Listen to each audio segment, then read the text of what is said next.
on est en France et en fait, on fabrique des emballages pour lutter contre la pollution plastique. Donc des emballages fabriqués avec de la matière organique. C'est naturel, c'est 100% végétal. Alors en fait, on va s'inspirer de la nature, on va s'inspirer des végétaux, on va s'inspirer surtout des déchets issus des végétaux. Donc ça peut être à partir de lin, de chanvre, même voire pas que des végétaux, des coquillages, des moules, des huîtres. On travaille aussi sur des pépins, des noyaux, sur des algues. Et avec ça, on va créer des nouvelles matières qui vont réussir à passer dans un processus industriel pour fabriquer des bouteilles, des flacons. Donc c'est les bouteilles du futur.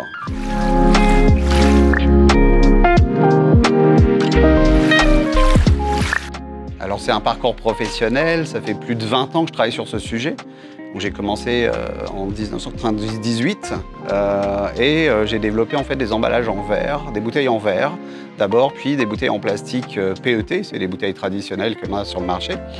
Et j'ai conçu à peu près 6000 bouteilles pour des grands groupes industriels.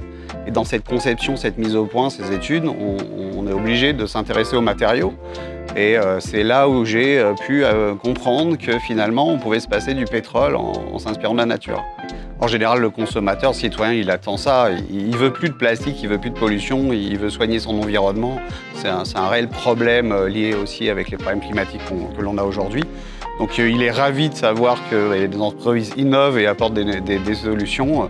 Et il ne connaît pas encore cette solution-là parce que c'est vrai que comme on est les seuls à le faire, il faut absolument qu'on arrive à communiquer, à faire comprendre qu'il y a une nouvelle économie circulaire qui est possible. C'est-à-dire nous, c'est de la terre à la terre, alors que l'économie circulaire normale, c'est de l'emballage, on va le recycler, on va trier ça dans sa poubelle, etc. pour essayer de refaire le même objet, chose qui ne fonctionne absolument pas, puisque sinon on n'aura pas ce problème de pollution plastique dans le monde.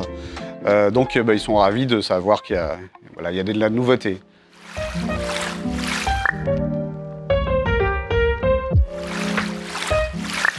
Alors non, pas du tout, on fait les deux. Alors l'emballage, il a quand même une fonctionnalité importante de transport et d'hygiène et de sécurité. Donc de se passer d'emballage, c'est assez compliqué. Donc il y en a qui essaient de trouver des solutions sur le réemploi, sur la réutilisation. Et c'est pas parce que nous on fabrique des emballages issus du monde végétal, organique, qu'on ne peut pas faire des emballages réutilisables. Alors on a lancé des gourdes, des gobelets, qui eux sont lavables, réutilisables autant de fois du moment qu'on en prend soin. Donc c'est pas forcément des matériaux qui ne peuvent pas être réutilisés en fait. Tout dépend de comment on le présente et comment on l'a conçu.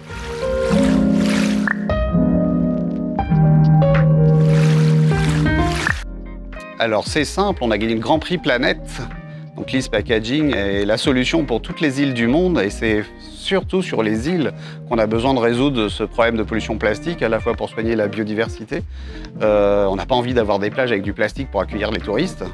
Et puis il n'y a en général aucune solution pour traiter la pollution plastique sur les îles. Et donc on fait des conteneurs poubelles en général, de sacs plastiques qui sont envoyés dans d'autres pays où c'est en général des pays en voie de développement où il y a des gens qui trient nos poubelles. Et là, l'idée, c'est effectivement de produire sur place ces emballages. Et c'est ce qui va être fait là bientôt à Tahiti.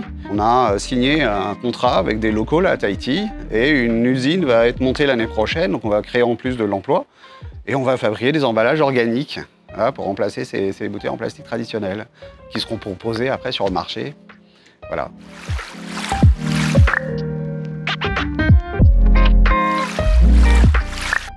Alors je suis arrivé lundi soir, donc ça fait que 2 jours que je suis là et je suis jamais venu à Tahiti ni en Polynésie. Donc c'est vrai qu'on a la chance qu'on a vite rencontré du monde et surtout l'équipe de la French Tech et puis quelques contacts que j'ai professionnellement puisque évidemment comme on a un projet qui va s'installer, je connais déjà quelques personnes. Il y a une volonté comme dans toutes les îles je trouve. Il y a des liens quand même qu'on retrouve à chaque fois. C'est envie d'entreprendre, envie d'innover, envie de trouver des solutions, créer aussi de l'économie. Et puis une difficulté, j'ai l'impression, pour trouver des financements. Bon voilà, moi je ne connais pas exactement ce qui est possible ici. Mais en tout cas, le point de départ, c'est l'innovation, la créativité, la mise en place. Et puis il faut travailler ensemble et faire des transferts de technologie. On parle de joint venture, donc là c'est encore mieux, c'est pas une joint venture, c'est pas ma société qui va avoir des participations. C'est vraiment une société là, tahitienne qui s'installe et qui va produire. Alors on l'a déjà fait à l'île Maurice il y a plus d'1 an, donc les Mauriciens produisent. Et ce qui est important, c'est que le gouvernement suit aussi au niveau d'une directive qui dit voilà, tous les petits flacons de moins d'1 litre. Maintenant que cette technologie-là est à l'île Maurice et que ça fonctionne, eh bien, on préfère que ce soit ces produits-là qui sont fabriqués localement, sans pétrole, voilà, qui se biodégradent et qui se compostent et qui ne polluent pas lorsqu'ils se biodégradent dans la nature. On va interdire plutôt les emballages plastiques, les bouteilles plastiques de moins d'1 litre. Donc ça, c'est très rapide, c'est fait très rapidement. Donc ça, c'est aussi l'intérêt d'être sur une île et une force. On installe le mois prochain une unité de production aux Antilles françaises en Guadeloupe.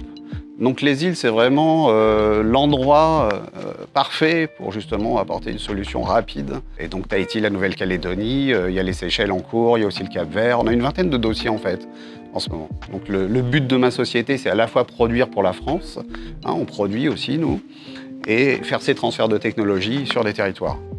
Et produire localement pour éviter de transporter évidemment des emballages, puisque ça n'aurait plus aucun sens de ce fait. Donc on nous demande, on ne prospecte pas, c'est des Tahitiens qui sont venus voilà, nous demander si c'était possible, c'est des Mauriciens, c'est des Guadeloupéens, c'est des Cap-Verdiens, on a un projet aussi en Floride, etc. Donc ça c'est intéressant, c'est ce qu'on veut développer.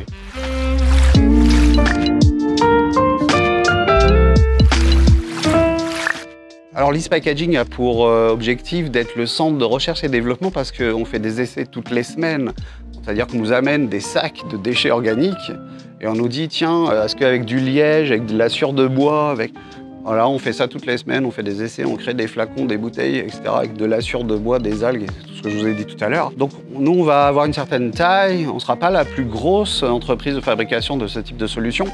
Donc l'idée, c'est vraiment se déployer voilà, sur la planète, créer un maillage et que tout le monde puisse aussi s'interconnecter et qu'on ait vraiment des partenaires en fait, avec qui on va pouvoir échanger, communiquer, se réunir, faire des événements tous ensemble, même si ce n'est pas forcément des filiales. Voilà. Donc on essaie de créer ce maillage-là.